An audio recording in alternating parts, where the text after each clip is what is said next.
ഓം. Good morning. Hari Om. Hara Har Mahadev. എന്തിനാ നമ്മളിവിടെ കൂടിയിരിക്കുന്ന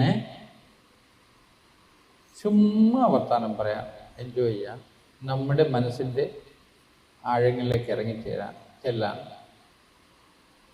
നമ്മുടെ ശരീരത്തിൻ്റെ രഹസ്യങ്ങൾ അതിനെപ്പറ്റി ഡിസ്കസ് ചെയ്യാൻ ഇതൊക്കെയാണ്. ആഫ്റ്റർ ഓൾ നമ്മളെപ്പോഴും പറയാറുള്ള പോലെ സന്തോഷമായിരിക്കാൻ ശീലിക്കുക, അല്ലേ? കാരണം പ്രസന്നതയാണ് ആത്മാനുഭൂതിയുടെ ലക്ഷണം തന്നെ. പ്രസന്നമായിരിക്കുക. അതിനെന്ത് ചെയ്യണം? ചുമ്മാതിരിക്കണം. എന്ത് ചുമ്മാതിരിക്കണം? ഈ ഭാരങ്ങൾ, ജീവിതത്തിലെ ഭാരങ്ങളൊക്കെ ചുമ്മിക്കൊണ്ടിരിക്കില്ലേ? ഇതൊന്ന് ചുമ്മാതിരിക്കണം. അത് പറ്റുമോ? അപ്പൊ പറ്റുന്ന പോലെയൊക്കെ ചുമ്മിക്കൊള്ളുക. ഇറക്കി വെക്കാനും പഠിക്കുക. ക്ഷേത്രങ്ങള്, ആരാധനാലയങ്ങൾ, ഇതൊക്കെ അത്താണിയ, അല്ലേ? നമ്മൾ ചുമ്മിക്കൊണ്ടിരിക്കുന്ന ആ ഭാരത്തെ ഒന്ന് പതുക്കെ ഇറക്കി വെച്ച് സ്വതന്ത്രമാകാൻ, താൽക്കാലികമായിട്ടെങ്കിലും. പക്ഷെ അതൊക്കെ എത്ര കാലം വർക്ക് ചെയ്യും? പുറമേയുള്ള കാര്യങ്ങളെല്ലാം നമ്മളെ അകത്തേക്ക് നയിക്കേണ്ടതാണ്. അകത്തേക്ക് നയിക്കാത്ത കാലത്തോളം ഇതൊക്കെ താൽക്കാലിക പ്രയോജനം മാത്രമേ ഉള്ളൂ. പണ്ടുള്ളവർ പറയുന്ന പോലെ തനിക്ക് താനും പുരയ്ക്ക് തൂണും. അതായത് ഞാൻ എന്നെ തന്നെ ഡിപ്പെൻഡ് ചെയ്യണം. എൻ്റെ സുഹൃത്തും എൻ്റെ ശത്രുവും എനിക്ക് ഞാൻ തന്നെയാണ്. എന്നെ സന്തോഷിക്കാൻ അനുവദിക്കുന്ന, അല്ലെ എന്നെ സന്തോഷവാനായിരിക്കാൻ സമ്മതിക്കുന്ന എൻ്റെ ശീലങ്ങളും എൻ്റെ ചിട്ടകളും എൻ്റെ സുഹൃത്ത് ബന്ധം ഊട്ടി ഉറപ്പിക്കുന്നു, ഇല്ലേ? നമ്മളെ ഹെൽപ്പ് ചെയ്യുന്നെങ്കിൽ നമ്മൾ നമ്മുടെ ബന്ധുവാണ്. ഇതേ എന്നെ തന്നെ ദുഃഖത്തിൻ്റെ പടുകുഴിയിലേക്ക് വലിച്ചുകൊണ്ട് പോകുന്ന എൻ്റെ മനസ്സ്, ആ മനസ്സ് തന്നെ എൻ്റെ ശത്രു. അപ്പം നമ്മൾ മനസ്സിനെ എങ്ങനെ സൂക്ഷിക്കണം? ബന്ധുവായിട്ട്, നമ്മുടെ ജീവിത വിജയത്തിനായി, നമ്മുടെ സന്തോഷത്തിനായി സഹായിക്കുന്ന ഒരു മനസ്സിനെ നമ്മൾ വാർത്തെടുക്കണം, വേണ്ടേ? അതെങ്ങനെയാ മനസ്സിനെ നമുക്കിഷ്ടമുള്ള രീതിയിൽ, അല്ലെങ്കിൽ നമുക്ക് ജീവിതത്തിന് സഹായകരമായ രീതിയിൽ വാർത്തെടുക്കാൻ സാധിക്കുക? അതിന് മനസ്സെവിടെ ഇരിക്കണേ? മനസ്സിനെ കണ്ടിട്ടുണ്ടോ? എന്നാലും മനസ്സെവിടായിരിക്കും? തലച്ചോറിലാണോ? തലച്ചോറാണോ മനസ്സ്? ആണോ? തലച്ചോറും മനസ്സാണ്. ഈ കയ്യിലാണോ മനസ്സിരിക്കുന്നത്? കാലിലാണോ? വയറ്റിലാണോ? ഏതെങ്കിലും ഓർഗൻസിലാണോ? എവിടെ ഇരിക്കുന്നു മനസ്സ്? ഇവിടെയൊക്കെ മനസ്സുണ്ടോ? ഇവിടെ എല്ലാം മനസ്സുണ്ട്, അല്ലേ? അപ്പൊ മനസ്സിലല്ലേ ഈ ശരീരം ഇരിക്കുന്നത്? അതോ ശരീരത്തിൽ മനസ്സിരിക്കുകയാണോ? അപ്പൊ ഈ മനസ്സെന്ന് പറഞ്ഞൊരു ഫിക്സായ വസ്തുവാണോ? മാറിക്കൊണ്ടിരിക്കുന്നില്ലേ? ചിലപ്പോൾ ദേഷ്യം വരും, ചിലപ്പോൾ വെറുപ്പ് വരും, ചിലപ്പോൾ ഇഷ്ടം വരും, ചിലപ്പോൾ സന്തോഷം വരും, ചിലപ്പോൾ ദുഃഖം വരും, ചിലപ്പോൾ അസൂയ വരും, ചിലപ്പോൾ കുശുമ്പ് വരും, ഇല്ലേ? ഇതൊക്കെ മനസ്സിന്റെ സ്വരൂപങ്ങളാണ്. ഇങ്ങനെ മാറിക്കൊണ്ടിരിക്കുന്ന ഒരു മനസ്സാണോ ഞാനാകുന്ന മനസ്സ്? മന ഏവ മനുഷ്യാണാം കാരണം ബന്ധമോക്ഷയോ എന്ന് പറയുന്നു.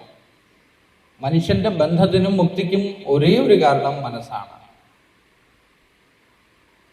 മനസ്സ് തന്നെയാണ് ബ്രഹ്മം എന്ന് ഉപനിഷത്തിൽ പറയുന്നുണ്ട്. മനസ്സെങ്ങനെ ബ്രഹ്മമാകുക? ഏത് മനസ്സ്? ആ മനസ്സ് പതകളും തിരകളും അലകളും ഒക്കെ അടങ്ങിയ സമുദ്രം എങ്ങനെ ശാന്തമായാലും സമുദ്രമായിരിക്കുന്നു അതുപോലെ. ഈ തിരകളൊക്കെ എവിടെയാ ഉണ്ടാവുന്നത്? സമുദ്രത്തിലില്ലേ? തിരയില്ലേ? സമുദ്രമില്ല?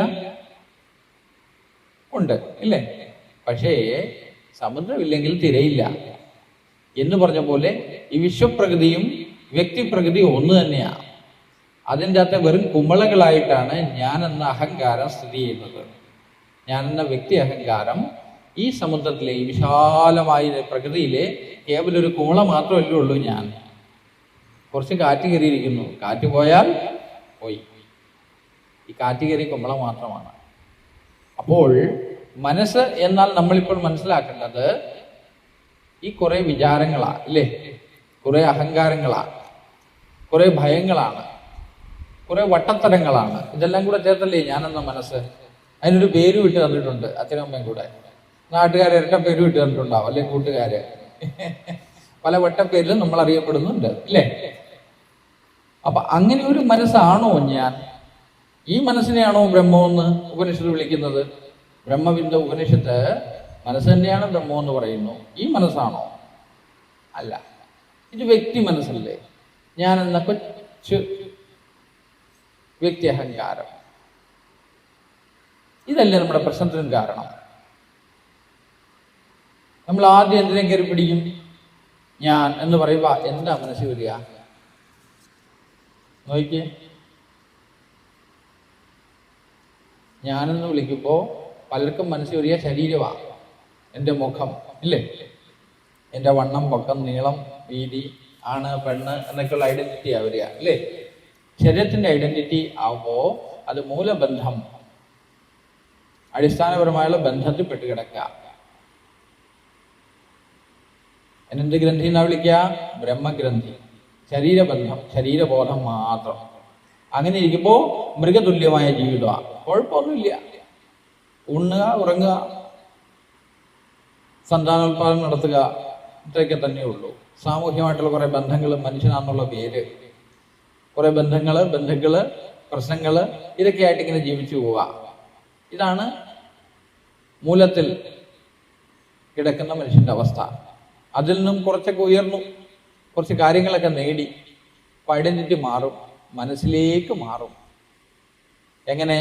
കണ്ടോ, ഞാൻ ഇതൊക്കെ നേടിയ ആളാ, കണ്ടോ, ഞാൻ വലിയ പൊളിറ്റീഷ്യനാ, ഞാൻ വലിയ ബിസിനസ്സുകാരനാ, ഞാൻ വലിയ ആളാ, ഞാൻ വലിയ സമ്പത്ത് ഉള്ള ആളാണ്. ഇങ്ങനെയൊക്കെയുള്ള ഐഡന്റിറ്റിയിലേക്ക് മാറും, മനസ്സിലേക്ക് മാറും, ശരീരത്തിൽ മാറി അവനവന്റെ സ്റ്റേറ്റസിലേക്ക് മാറും. ആ കെട്ടിന്റെ പേരാണ് വിഷ്ണു ഗ്രന്ഥി. ആ സ്റ്റേറ്റസും പെർമനന്റ് ആണോ? അതുമല്ല. അപ്പോ ഞാൻ ശരീരം എന്ന കെട്ടിൽ നിന്ന് മാറി മനസ്സെന്ന കെട്ടിലേക്ക് വന്നാൽ സൂക്ഷ്മമായി വേറൊരു കെട്ടുണ്ട്. ഞാൻ ഈശ്വരനാണ്, ഞാൻ തന്നെയാണ് സർവ്വതും എന്നുള്ള ബോധം ഉണർന്ന അവസ്ഥ. അതും കെട്ടായിട്ടാണ് ഗുരുക്കന്മാർ പറയുന്നത്. കാരണം എന്താ? ഞാൻ എന്തെങ്കിലും ഒന്ന് വേറെയാണെന്ന് വെച്ചാൽ തന്നെ അത് അഹങ്കാരത്തിന്റെ സ്വരൂപമാണ്. അപ്പൊ ഞാനാരാ?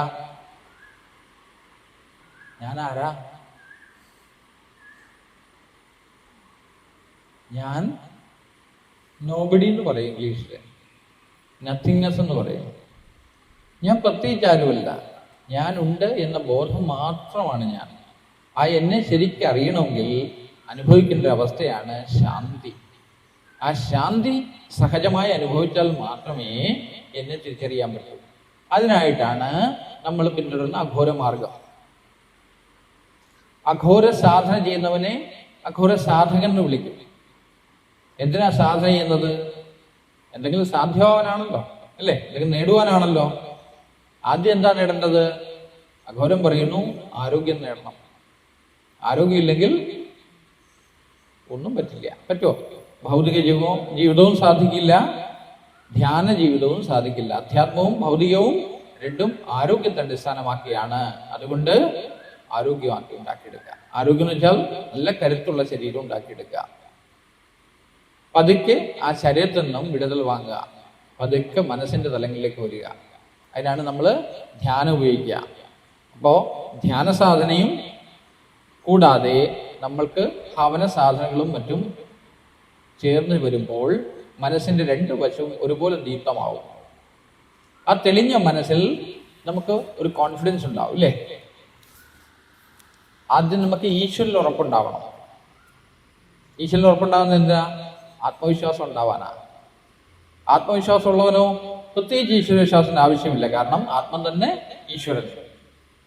ഈശ്വരോ ഗുരുരാത്മേതി മൂർത്തിഭേദ വിഭാഗിനി എന്നല്ലേ നമ്മൾ ചൊല്ലുന്നത്. ഈശ്വരൻ, ഗുരു, ആത്മം ഇതൊന്നും വേറിട്ടുള്ള വസ്തുക്കളല്ല, ഒരേ ഒരു വസ്തുവാണ്. ആ വസ്തു തന്നെയാണ് ഞാനെന്നുള്ള ബോധം ഉണരുമ്പോൾ ആ ആത്മവിശ്വാസം പൂർണ്ണമാകും. അവിടെ എന്താണ് നമുക്ക് അസാധ്യമായിട്ടുള്ളത്? ഒന്നുമേ ഇല്ല. We become fully potential. നമ്മുടെ ഫുൾ പൊട്ടൻഷ്യൽ നമുക്ക് റിവീൽ ആവും. അപ്പം നമുക്ക് എന്തും ചെയ്യുകയോ ചെയ്യാതിരിക്കുകയുള്ള സ്വാതന്ത്ര്യം ഉണ്ടാവും. വളരാനോ ശാന്തമായിരിക്കാനോ രണ്ടിനും സാധ്യമാവും. ഇപ്പം നമ്മളെ കൊണ്ട് പറ്റുമോ? ഇപ്പം നമ്മളെ ആരണ്ട് പിടിച്ച് വലിച്ചോടിക്കുന്ന പോലെ ഓടിക്കൊണ്ടിരിക്കുകയല്ലേ. നമുക്ക് നമ്മൾ നിയന്ത്രണം ഉണ്ടോ? ഇതിൻ്റെ അകത്ത് നമുക്ക് ആ സാധനയിലൂടെ പതുക്കെ പതുക്കെ പതുക്കെ ആ സാധു തത്വത്തിലേക്ക്, അഘോര സാധു എന്ന് വെച്ചാൽ എന്താണ്? സത്യം അറിഞ്ഞു, പക്ഷെ കർമ്മം അവശേഷിച്ചിട്ടുള്ളതുകൊണ്ട് കർമ്മം ചെയ്യേണ്ടതുണ്ട്. ആ അവസ്ഥയിലേക്ക് പതുക്കെ വളരാം. ആദ്യം നമുക്ക് സാധനയിലൊക്കെ കിടക്കാം. ആദ്യം ശാന്തമായിട്ട് നമുക്ക് ഇരിക്കുക. അതിനുള്ള ആദ്യത്തെ പടിയാണ്, മനസ്സിനെ പിടിക്കാൻ പറ്റാത്തതുകൊണ്ട് ആദ്യം പിടിക്കട്ടെ പ്രാണനെ. പ്രാണൻ എന്ന് വെച്ചാൽ എന്താണ്? ഈ കയറി ഇറങ്ങുന്ന വായു എന്ന് പറയും ഇല്ലേ? ആണോ? അല്ല, ആ പ്രാണനാണ് ഈ വായുവിനെ കയറ്റി ഇറക്കുന്നത്. ആ പ്രാണനാണ് ഹൃദയത്തെ ഇടിപ്പിക്കുന്നത്. ആ പ്രാണനാണ് നെർവ്സിലൊക്കെ ഇമ്പൾസസ് ഒക്കെ ഉണ്ടാക്കി സംവേദന ക്ഷമത ഉണ്ടാക്കി തീർക്കുന്നതും ആ പ്രാണൻ തന്നെയാണ്. ആ പ്രാണനെ എങ്ങനെ അറിയും? അതൊക്കെ നമുക്ക് നോക്കാം. ആദ്യം സ്വസ്ഥമായിട്ടിരുന്ന എല്ലാവരും കണ്ണൊക്കെ തുറന്നുകൊണ്ട് സുഖമായിട്ടിരിക്കുക. എങ്ങനെ ഇരുന്നാലും കുഴപ്പമില്ല. സ്ഥിരം സുഖമാസനം, സുഖമായിട്ടിരിക്കാൻ പറ്റണം കുറച്ചു നേരം. കൈകൾ ചിന്മുദ്രയിലോ മറ്റേതെങ്കിലും ഇഷ്ടമുള്ള സുഖകരമായെങ്കിലും മുദ്രയിലോ വെക്കാം. ശരീരം മൊത്തത്തിലൊന്ന് സ്കാൻ ചെയ്ത് from the tip of the toe to top of the head, കാലിൻ്റെ അടിഭാഗം തൊട്ട് തല വരെ എല്ലായിടവും ഒന്ന് സ്കാൻ ചെയ്ത് ശരീരത്തെ പ്രത്യേകിച്ചൊരു സംവേദന എവിടെയെങ്കിലും ഉണ്ടോ ഇല്ലയോ ഒന്ന് നോക്കുക. ശരീരം മൊത്തം ഒന്ന് ശാന്തമായി നോക്കാം. എവിടെയെങ്കിലും എന്തെങ്കിലും സ്ട്രെസ് ഉണ്ടെങ്കിൽ റിലീസ് ആയിക്കോട്ടെ. പതുക്കെ കാലിൻ്റെ വിരലോട്ട് കണങ്കാലുകൾ, മുട്ട് തുടങ്ങി മേലോട്ട് തലവരെയുള്ള ഭാഗങ്ങളൊക്കെ ഒന്ന് പതിയെ. കാല് ചമ്രം പിടിച്ചിരിക്കാൻ ബുദ്ധിമുട്ട്, കാലൊക്കെ നീട്ടിയിരിക്കാം. വീണ്ടും ഇടയ്ക്കിടയ്ക്ക് മടക്കി വെച്ചാൽ മതിയാവും. ഉറക്കം വന്നാൽ പിടിച്ച് നിർത്തണ്ട, ഉറങ്ങിക്കൊള്ളുക. സന്തോഷമായിരുന്നാൽ മതി. സന്തോഷമായിട്ടിരുന്ന് ഉറങ്ങിക്കൊള്ളുക. ശരീരത്തിലുള്ള അനാവശ്യ ചലനങ്ങളൊക്കെ നിർത്തി അങ്ങോട്ട് വെക്കുക.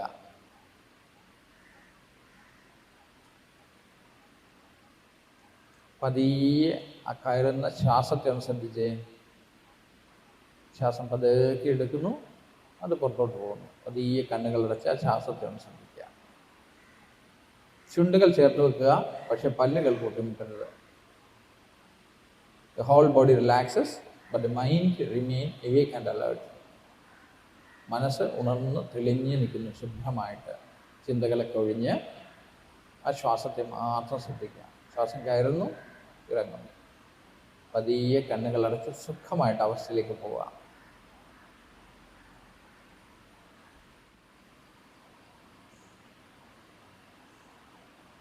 പതിയെ ഒരു ദീർഘശ്വാസം എടുക്കുക. അതിനുശേഷം കൈകൾ കൂട്ടിത്തിരുമുക. Rub the hands together, palms together, and place the palm over the eyeball. Rotate the eyeball clockwise and anti-clockwise. Massage your eyebrows, forehead, temple, eyelids, side of the nostrils, your cheeks, top of the upper lip, bottom of the lower lip, ears, and massage the face from top to bottom.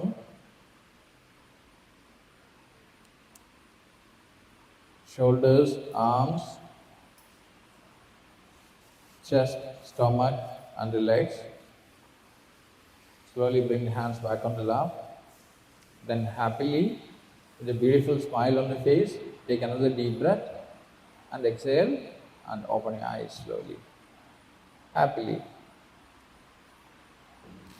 നിറച്ച് പിടിച്ചിരിക്കുക, സന്തോഷമായിട്ട് പ്രസന്നമായിട്ടിരിക്കുക, ശീലിക്കുക.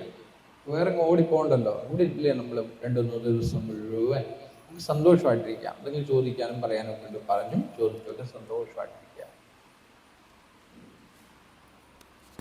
പിടികിട്ടിയ ഇനി ഓരോ തവണയും കണ്ണുറക്കും, പെട്ടെന്ന് കണ്ണുറക്കരുത്. കാരണം നമ്മൾ അതുമായിട്ട് disconnect ആവും. പതുക്കെ പതുക്കെ അതിനെ പിടികിട്ടിയാവുണ്ടല്ലോ, ഇത് നല്ല രസമാവും. ഒരു വലിയ രഹസ്യം പിടികിട്ടും.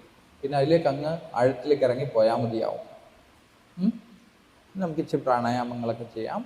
നമുക്ക് നാഡീശുദ്ധി, ചക്രശുദ്ധിയൊക്കെ ചെയ്യാം. ഓക്കെ, കാലൊക്കെ നിവർത്തണം, ഒന്ന് വലിച്ചിട്ട് നിവർത്തി സ്വസ്ഥമാവും.